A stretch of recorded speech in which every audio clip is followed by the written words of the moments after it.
to the republic for which it stands, one nation, under God, indivisible, with liberty and justice for all. Guns, self-defense, concealed carry. This is the Patriot Defense Podcast. From the war room in Idaho's high desert, here's your host, Todd Echols. And we are back once again. It is Wednesday afternoon, and we are tucked away in the war room somewhere in the high desert of southern Idaho. And joining me today is Eli. I should say joining me today. You're always joining me today now. we kind of stared at each other because we got used to seeing each other at about every, 3 or 4 days? Yeah, twice a week. Twice a week, and I had a double booking. So doing the podcast on a Wednesday is kind of a new thing for me, and I didn't get it put in my calendar, but I will always say I had a meeting that I kind of double booked, right? So I had to go take that meeting instead. But classes will always take precedent over the Wednesday podcast. But if I can do one, definitely we will do one. And then I was all geared up, and I was super excited. We've been going live, and we've been getting a little more interaction on the live podcast that we do on Sundays. And I was looking forward to that. And then we go running on Thursdays, and you were like, so you do know that it's the Super Bowl on Sunday, right? And I went, I know, I didn't know. I don't pay attention to that stuff. Yeah, I pay enough attention to know when it was. Yeah, they were playing some foosball. But, some foosball. Yeah, I didn't watch. They made a couple soccer goals. And and a couple of home runs. Hole-in-ones, yeah. This is a Super Bowl. It's super important. It's probably important to all the listeners, and they're probably like, screw you guys. I haven't watched the Super Bowl in years. And I haven't. I didn't see any of the Super Bowl commercials. I didn't see the Super Bowl. In fact, I don't watch TV. If I watch anything, it's on YouTube or Netflix or something like that. It's on my computer. Like, as far as like mainstream TV, forget that. That died for me like probably 10 years ago. Yeah. Me, I was a football guy, for a long time. Then went through my withdrawals as far as playing. Yeah. And so I was into it based off of playing. And then, of course, when I decided to grow up, I kind of had to let it go. And now I'm kind of past the stage. I don't have too much interest in it. Yeah, and college football a little bit. Yeah, but NFL I haven't watched really since 2014. And I mean, if football is your thing and that's what the way you relax and that's what you want to do, by all means do it. I'm not trying to make fun of it. It's just not something I do. I didn't play sports in high school. I mean, I didn't do any of that stuff. That just wasn't my thing. And so, I'm just. Yeah. It can come and go, and I don't even know. Like, I have no idea. And where I'm not doing like the actual mainstream TV anymore. Like, I don't know what movies are coming out. I don't know. I literally know nothing except for the news and the news that I get. Like, I get it through social media and some different avenues, which I deem as probably I'm getting better news than you are if you're watching the mainstream news anyway. Yeah. That's the way I look at it. Absolutely. So I guess I could have done one by myself, but it wouldn't have been live on Sunday. And it was a Super Bowl, ladies and gentlemen. So I decided I'd go do something else. I'm not sure what I did. I think I separated more brass. That's what I've been doing. It's been wintertime, and I've been separating brass. I'm like almost 3 tubs in, and I have got buckets of brass that I'm going to have to go get my hand dolly, and I'm going to have to start moving it into another room because it's kind of taken over a corner of the war room here. And it's not that big a room anyway. So I'll have to get that figured out. Now, a couple other things to talk about here. I have a little mini fridge in the war room, and it was been on the floor, and I'm getting kind of old, and I'm just tired of like bending down to like get in and out of it. So I moved it up and put it on the same desk that the microphones are attached to. And as soon as I put these headphones on, I heard a brrr. I'm like, okay, yeah, this ain't going to happen. So I think I've remedied it, but I also think the fridge has shut off for a minute.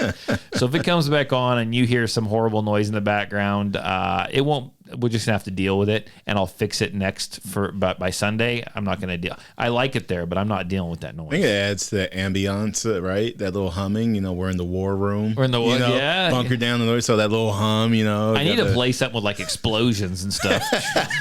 bunker down. We can. I'll start hitting the explosion button. You can start singing the Star Spangled Banner. We're set, man. Instead of the fridge, we just say it's the nuclear reactor in the background. We're getting close, right? I mean, who knows what's going on now? We've had, this is the firearms podcast, but here we are. We've had damn near had a nuclear explosion like in Ohio of all places. Oh yeah, that was awful. I tell you the stuff. It is awful. If we were an actual news podcast, the stuff we would be competing against Forgotten American. Yeah, is what we would be doing, right? We don't want to compete. I wouldn't want to have to put the Cajun Cowboy out of business. Yes, and he covers those topics. He covers those topics. So if you guys want to hear that, check out Forgotten American, and that would be fantastic. And he would appreciate that. He'll give you the news and he makes you laugh all at the same time. Yeah, and you got to love a podcast that when they have the intro. Who does the intro? Macho Man Randy Savage. Macho Man Randy Savage on a news podcast for the intro. I listen to it when I'm going to go run, and it just freaking hypes me up, man. Yeah. I'm running down that little hill, and all of a sudden I get Macho Man Randy Savage, and I'm just like, whoo, let's get this done. Let's get it done. So, it's a good show. Check it out. I'm rambling again, but let's say today, I just want to let everyone, we don't necessarily have a specific topic, right? We do have a big topic coming up, but we wanted to save it for the actual live podcast. And if I do a live podcast and stream it live on a Wednesday afternoon at 2:00, like no one's going to be interacting. And if you are interacting, there's a good chance you're going to lose your job. So we don't want to do that, but we have a pretty good topic coming up for Sunday. It's Sunday at 3:00. Does that still work for you this Sunday? Yeah. I might as well get you locked into saying right now on the microphone, right? Yeah. Well, there's not another Super Bowl, is there? I don't think so. Okay. Is there like a Pro Bowl or something? I don't know. Yeah. But so we're gonna do a live this Sunday at 3:00, and we'll have a good topic. I think it's be an interesting topic. Yeah. For the podcast, one that might surprise some people, possibly. Yeah. I don't know. We'll see. Little controversial. Yeah. But what has happened since we have gotten together last? As far as gun stuff, is concerned, I had an active shooter class. Oh yeah. I didn't have one. I put on an active shooter class. Nice. And I did that. I talked about that I was going to go do that. That went over really well, and I played my run, hide, fight video and did my PowerPoint, and then pretty much told them that run, hide, fight, that's kind of garbage. And you need to probably do more fighting, right? Mm-hmm. And they were a facility a medical type facility, right? A small one. And they have patients and stuff. And I said, hey, look, in this building, you got these exits, right? These entrances and exits. And they're kind of placed really well around the building. And I said, I think you need to have people who have jobs to do when they're there. When something like this happens, you need to have someone that's going to try to call 911. Right? You need to have a handful of people that are willing to fight, and they need to know what that entails. And if they have firearms or not, I don't know for sure. We didn't get into that part of it, right? I think I'm going to go back and possibly do something along those lines. But if you're going to have firearms, if you're going to fight, you can use objects, you can use things, whatever. You're going to have to fight. And where this is a medical facility, and the patients isn't somewhere where patients are staying the night. They're there for appointments, right? You need to have a group of you assigned to like getting patients to safety, right? Or protecting the patients and getting them out. And I pretty much just said, you're all going to have to work together, and you need to have a plan, and you need to have a medical plan too, right? Yeah. Do you have tourniquets? Do you have this? Do you have that? Do you know how to apply that kind of stuff? Right. And the answer was, we should probably have a refresher on that. And I'm like, yeah. And you should probably get some gear, and you don't know what you don't know. And it's good that they're being proactive and kind of putting this together and taking care of it. But so I got to talk to about 30 employees while they were eating their lunch, and it went over pretty good. I thought it did. Real casual, real good presentation, and I always love doing those. It's just a little different from the basic concealed carry permit classes, which is kind of cool. And very important, especially in these times, right? You never know where the threat's going to come from. Yeah. Growing stresses amongst the population. So it's good for everyone to, take your self-defense into your own hands in terms of making sure at all times you're aware of, exits and what you need in order to defend yourself in whatever given situation you might find yourself, especially in the workplace. Oh, for sure. And it's, to think about that. I mean, I actually got a contact over there. Someone came up to me and said, my husband works at so-and-so, such and such a place in town. And like, would you be willing to go over there? And I said, sure, yeah, let him get a hold of me. So, I think more businesses need to do this because we see more and more, like we talked about, more and more of these active shooter things taking place, right? Yeah. And in fact, there was just one at some university. Yeah, Michigan State. Michigan State. Lansing. And I have not looked into that 100%, I'll be honest with you, so I'm not going to necessarily go into detail on it. But we have these that happens at schools, they happen at factories, like food factories, wherever, right? They could happen wherever. And so it's good to be prepared. It's good to have in your book of policy and procedures for a company. It'd be good to have a plan of what do we do? Yeah. I know that I worked for a handful of years in different food plants and stuff. The company that I worked for had the food plants. I had to go service these food plants, right? They were one of my customers. And I was in this one room where I did all my paperwork. I had my books and stuff. And I actually found I wasn't digging. It was just right there. It was their big company, like policy and procedure manual. So I kind of was keying through it a little bit. And this is a huge food plant, a huge factory, right? And they even had one. I don't know how often they went over it with their employees, right? But they had a plan. They had a plan in the book, and it wasn't too horrible of a plan. It was actually pretty good about what happened if there was a active shooter or a person with bad intentions brought a gun onto the property. And I was pretty impressed. Yeah, and I mean, really all emergency situations, but covering active shooter is one, but it's one of those things, like you said, they have these emergency procedures, exits, and stuff like that. So I would say, dealing with active shooters or potential violence at the workplace, it should fall under that category. For sure. Whether it's a fire or whatever happens, right? Violence in the workplace is another one you definitely want to cover. Well, and so I get this question quite a bit, this conversation builds into other things. I get this question quite a bit, actually. And they'll ask me in like the permit classes or private classes or whatever. So like, am I legal to carry where I work? And I'm like, you are. I mean, you are legal to carry there. Like as long as it's not a prohibited place, like a jail or a federal building or a, post office, those kind of places, right? You are legal to carry where you work. The law says you can, but we don't know what your employer says. Yeah. And so legally you can, well, if I carry and my employer says I can't, if I work at such and such a store and I carry there, but my employer says I can't, am I going to get in trouble legally? I said, no, but you could lose your job. Yeah. And I always encourage them. I say, find the work policy manual, whatever, go through it, the employee handbook, go through it, double check. If you don't want to raise suspicions, right, just say you want a copy of it. They have to give you a copy of it. You have to know the rules and what they expect out of you. You probably got one when you first got hired on. Yeah, orientation. But orientation. Look at it. See what they say. See what it says. If there's no policy in place and you feel like you can carry responsibly, then by all means, in my mind, you can carry. If they haven't said that you can't, then you carry there, right? Yeah. As long as it's not a federally restricted building or anything like that. Some places have state restrictions as well, but you can carry there. Some people are like, well, I'm just going to go ask my boss. Well, be careful. I would check on your own, because if you're really bent on carrying a firearm to protect yourself, which I can get behind 110%, if you bring it up to your boss, they might go, oh, that's right, we don't have a policy. Maybe we should write a policy saying that you cannot.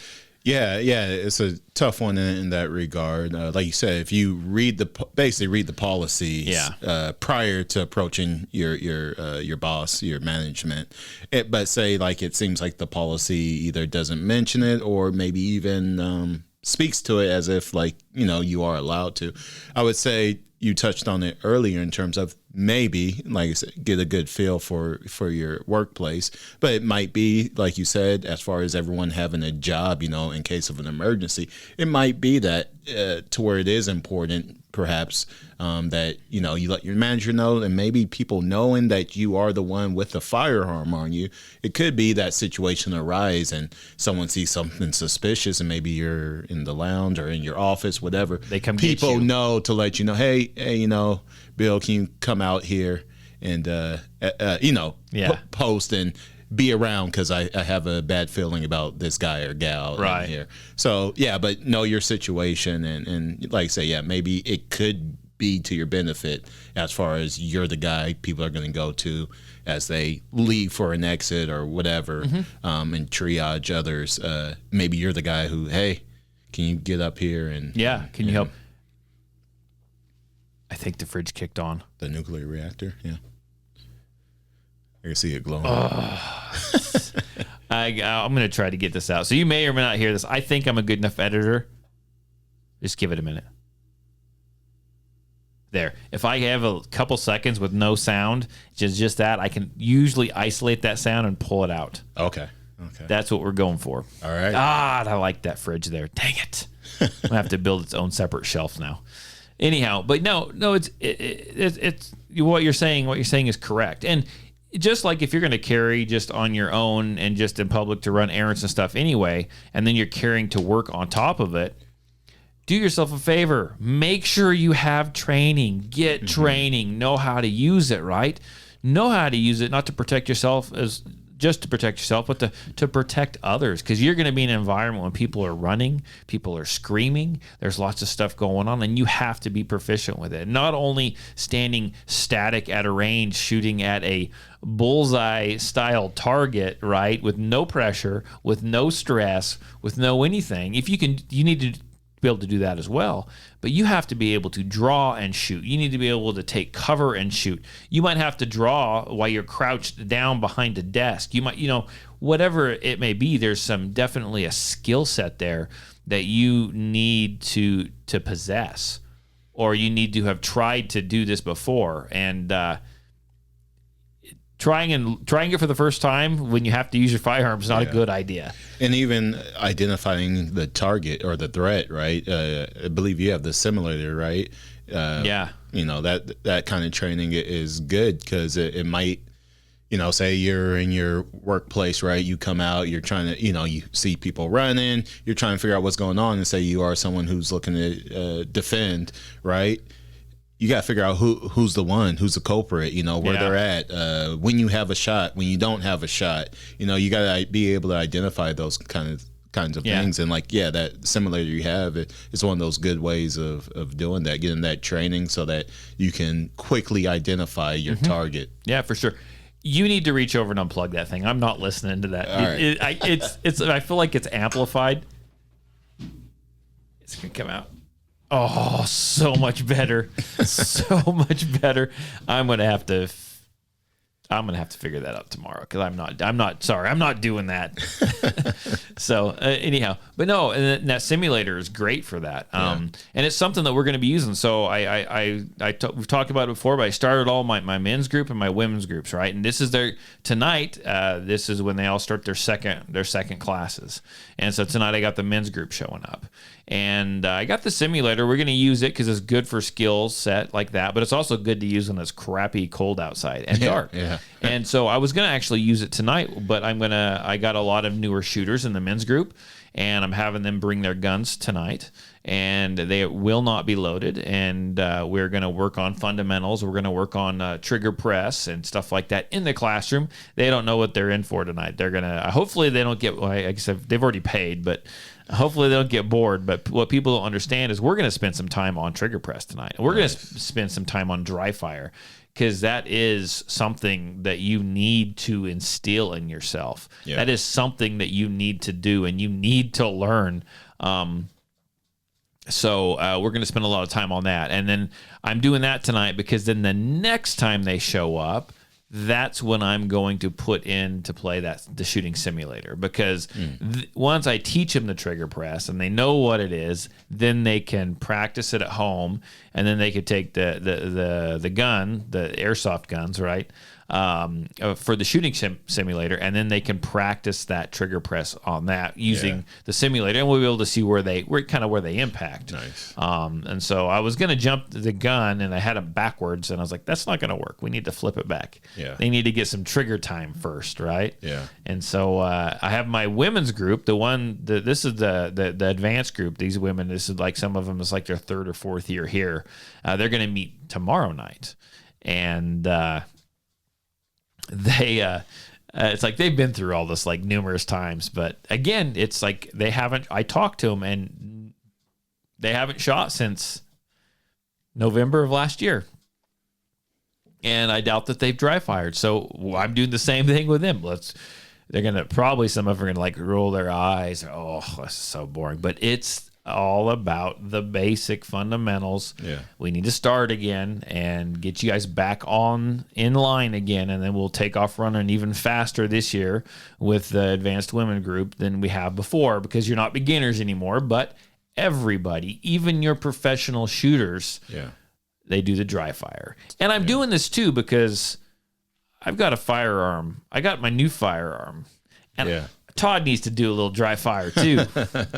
I need to do a little dry fire. So if you haven't followed me on Facebook now, this has been the whole big thing. Like, I ordered the gun. We waited for, well, it was within the time limits, folks, okay? They said 4 to 6 weeks. I got it just a little over 4, so it's pretty good. So they said it was shipping out, and then, of course, I get that notification on freaking Thursday, right? And then I'm looking at this, and it goes to freaking Arizona. Or no, it's from Arizona. Goes to Oakland, California. And then it comes here. So it goes to Oakland, California, which I'm pretty sure this gun is not allowed in California. I mean, the 17 rounds, this magazine that it came with, 3 of them, this wasn't allowed in California. Yeah, double check. It might have been used in a crime in its short time over there. Freak yeah, probably.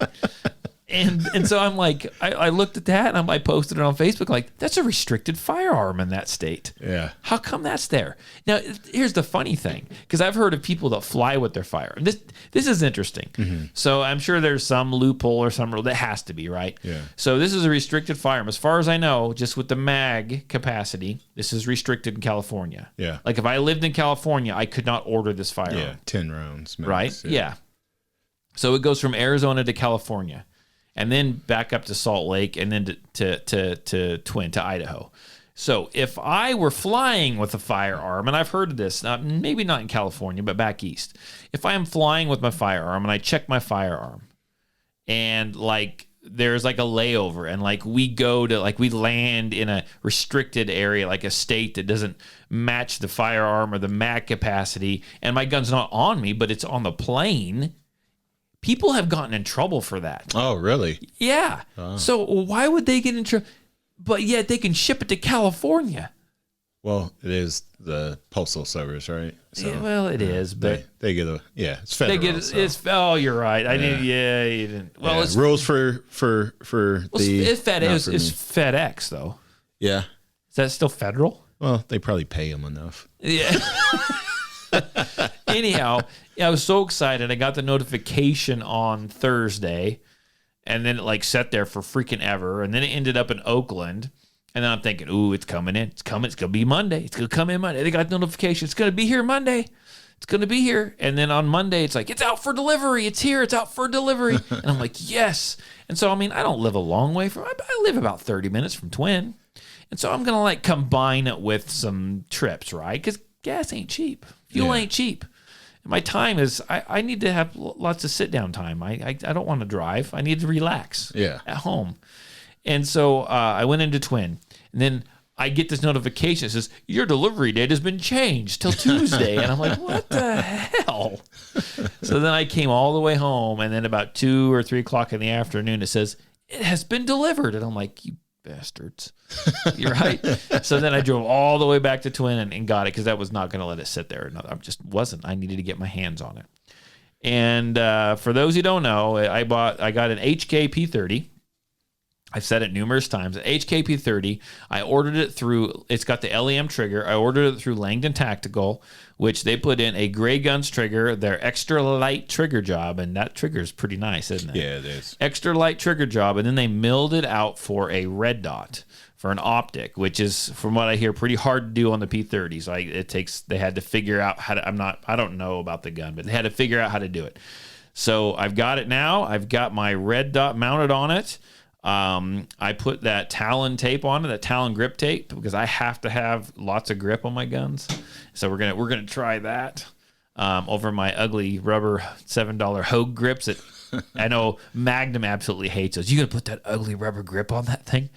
Well, if I have to, I will. But I've got it. I've had it now since Tuesday, since Monday, and I have not shot it yet.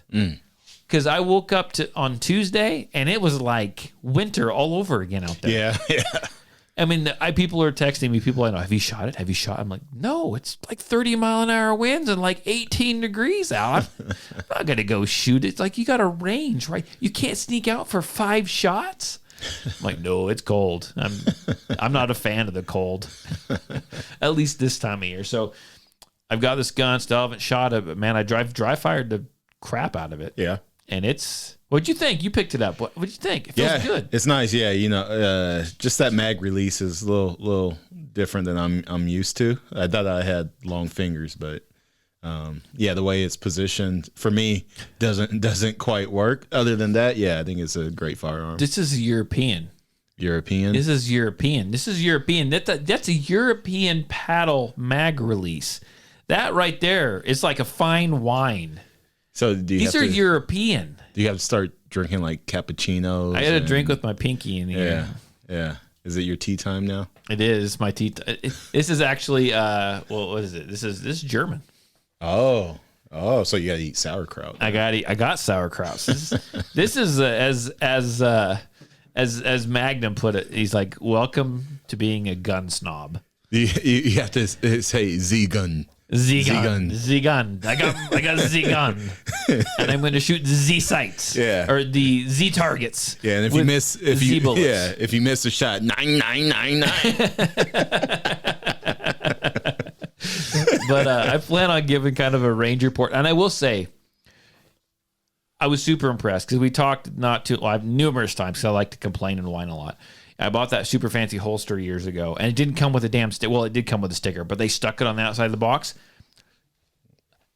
H&K sent me a sticker, and it wasn't stuck to a box.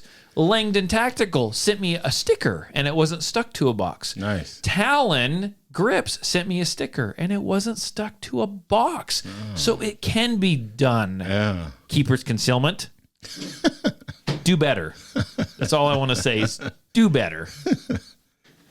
So it's here, and I'm excited to get training with it pretty soon.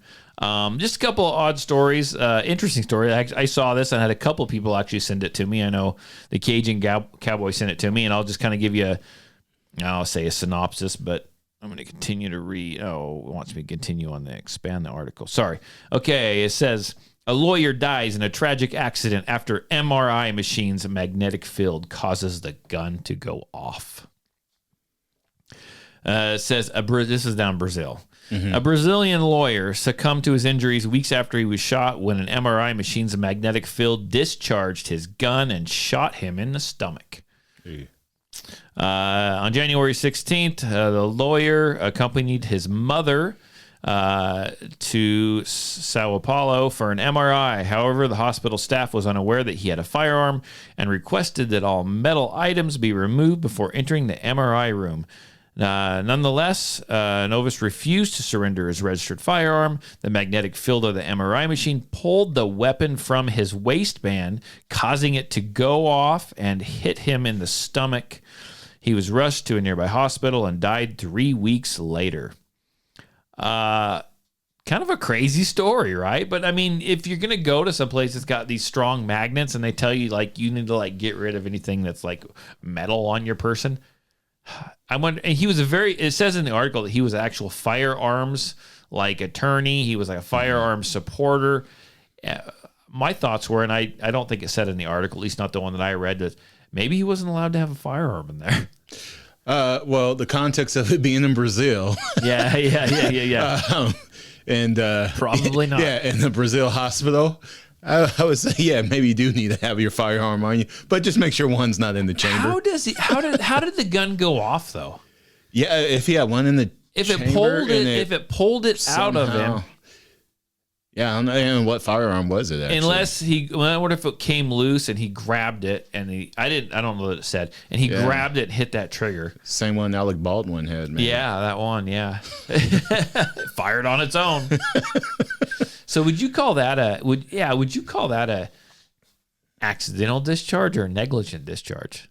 I'm gonna view it as a negligent because he was told to remove it. He was negligent. Here's one kind of out there, but again, context of Brazil. That's true. That story might have also started because some drug dealer walked in and shot him. Oh, yeah. Tells him, hey, if anyone asks. Great. It was an MRI machine. There you go. They just ruined my story. They just ruined my freaking story, man. That is entertaining though. Yeah.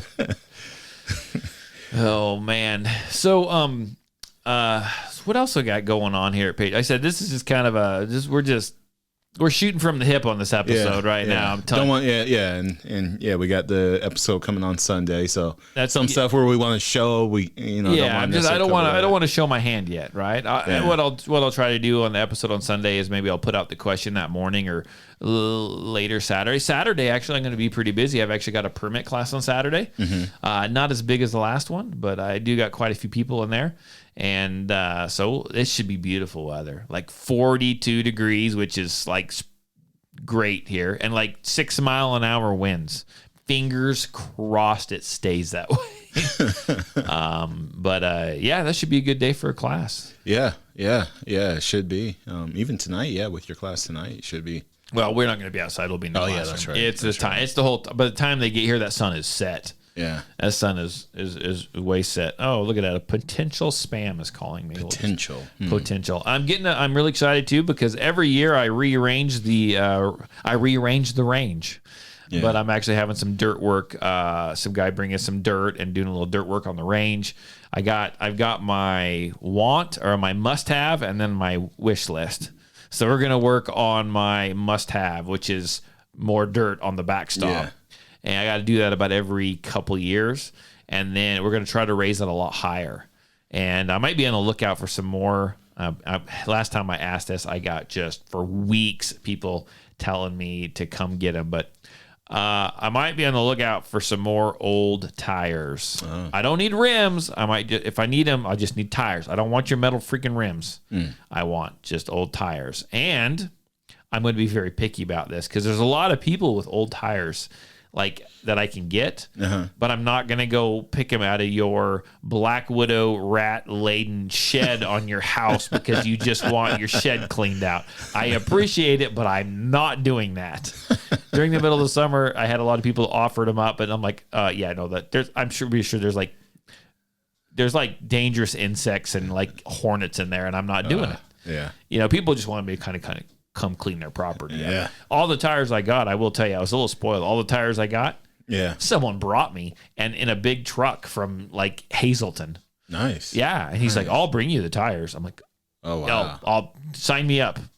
Wow. Sign me up. Nice. But I think we're going to go in there. I'm going to put tires on the backside of the dirt. We're going to push the dirt back and add a bunch more dirt. And then I want to extend around the other sides of the range. But that's a wish list. The must-have. I think we're gonna start on the next week. I think Tuesday.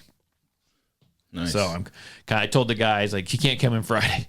I have to take everything apart. Yeah. And I have a class Saturday, and there's no way in hell I'm going to get that thing all put back together again. I'm just not. Yeah. So what's new? What's new with you, sir? Like I said, we're all over this. It sounds like, no offense, but it kind of sounds like the Forgotten American, the last podcast. Yeah. I'm picking on Tarver a little bit. Permaculture podcast I listened to, actually. Right. Yeah, they gave us a shout out. They gave us a shout out. So another podcast give our podcast a shout. Thanks to Mr. Eli. And I have got the audio, and I haven't got it trimmed up, and I'm going to go ahead and we'll play. We're going to play that next on the live. Yeah. And I want to give them a shout out. But I want to give them a good shout out. I want to give them a shout out on the live when people are forced to listen. And for those who don't, what do they talk about? Yeah, they do permaculture, so that's this kind of stuff where you're working with your land to grow food and stuff. What is perma though? What is that? I mean, I know prepping stuff, and I know gardening, and I know that. But what is perma? So it's kind of working with what you got. You do some stuff to make it all work, but all in all, it's working to make it to where you're not having to do as much as far as what is traditional farming at this point, or industrial farming, right? You're more so putting stuff in places, having a nitrogen fixing tree, right, along your garden, because that helps, other plants grow. Gotcha. So having all your plants and stuff kind of work in harmony, using your chickens to make the fertilizer, kind of keeping this kind of cycle of things. Oh, I know what you're talking about, because there's an awesome video, and if they're listening, hopefully they're listening. If they're listening, maybe they've seen this video, right? And this is just me, I'll be honest, man. I got the food storage. I'm kind of prepared to a certain extent, right? I know how to do some of this stuff, but this was years ago. I watched this video, and I forget where this was at, like in New Mexico, I think. Mm-hmm. And these people bought this house, and they had a swimming pool in the backyard. Mm-hmm. And it was gross. The swimming pool was disgusting. And so they cleaned it all out. And of course, it had a shallow end and a deep end. Mm-hmm. And it was fascinating what they did. And this is not gun related. It is kind of gun being prepared related. This is gun and garden. This is the gun and garden show. That'd be an awesome show at the fairgrounds or something. Yeah. Guns and gardening. But they actually had a pond in the deep end of the swimming pool, and they raised tilapia in it, a fish, right? But at the other end, they had chickens. Yeah. And what they would do, it was fascinating.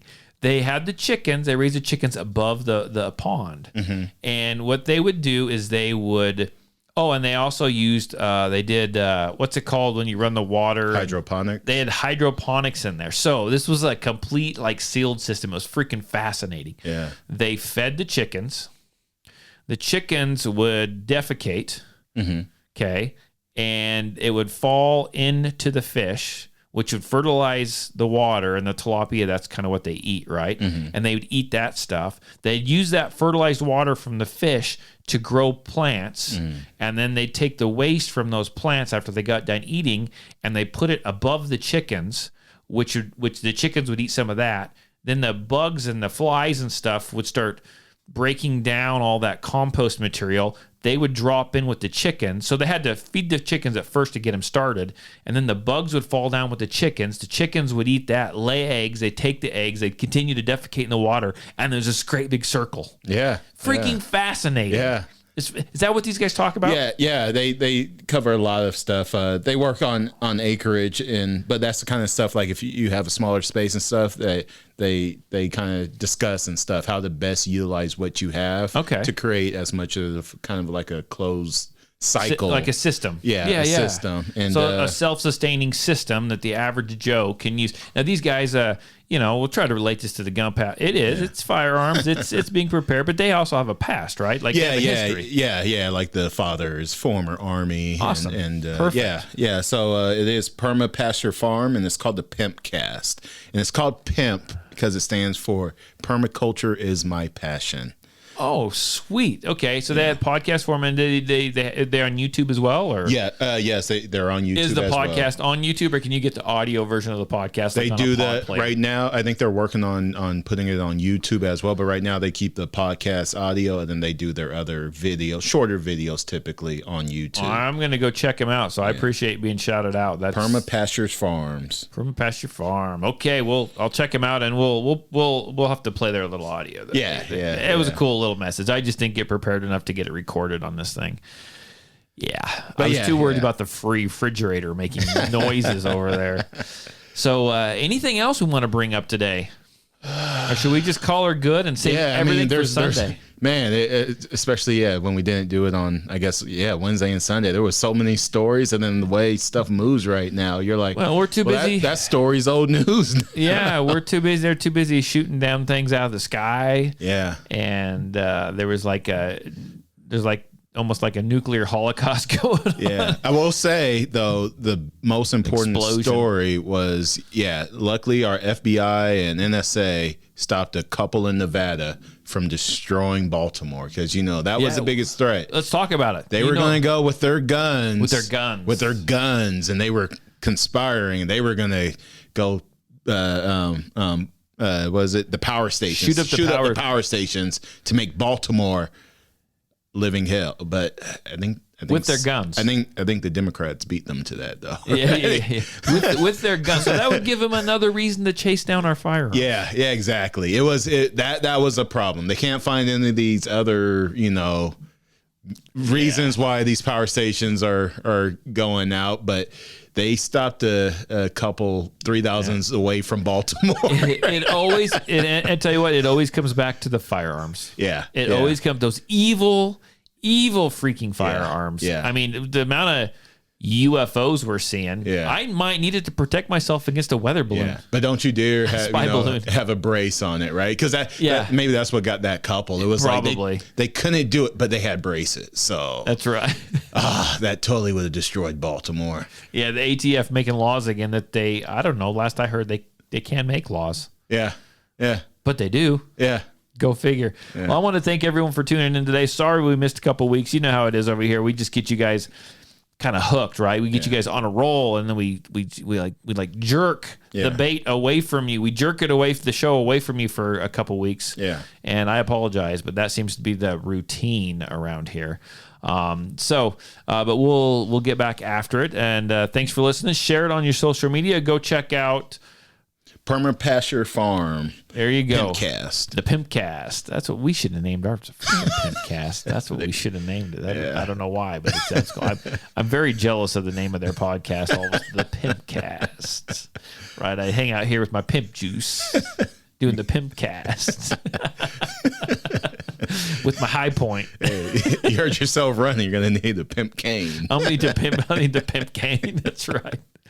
So anyhow, we are out of here. Check out the show notes. Join us Patreon if you feel like it. The information will be down there, and I'll go ahead and put a post up on Facebook, on Instagram, probably on Saturday, and get you guys prepped up. Remember, Sunday, 3:00 in the afternoon, we'll go live on YouTube. We will go live on Facebook. And you guys can comment. You guys can join the conversation, because it will be an interesting one for sure. I'm not quite sure how I'm going to approach this one, but it's going to be an interesting conversation for sure. I'll see you guys then. Thanks. Bye.